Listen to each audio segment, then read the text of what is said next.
Un arbre pour dire stop à la haine qui s'insinue comme un poison dans les veines de notre pays, pourtant garant de toutes les religions et de leur égalité.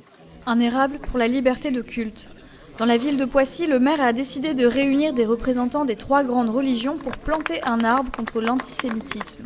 Tous ont accepté l'invitation et sont convaincus de l'importance des élus locaux face à cette crise.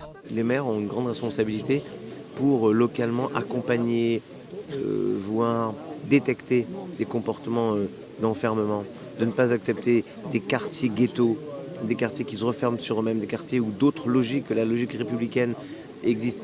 En France, le maire reste la figure politique préférée des citoyens. Alors le maire Carl Olive tient à mener des actions concrètes dans sa commune. Sa priorité, favoriser le dialogue entre les religions. Vous savez, les maires sont finalement des aiguillons de la paix, chacun à son endroit. Et je suis heureux d'avoir fait en sorte que, par exemple, le curé, qui ne connaissait pas l'imam, puisse aujourd'hui partager le thé chez l'un et chez l'autre. On est simplement des espèces de catalyseurs de paix. S'appuyer d'abord sur les représentants religieux, c'est une réponse qui ne convainc pas tout le monde. Jérôme Gage est un ancien élu de l'Essonne. Pour lui, il ne faut pas oublier les structures associatives laïques.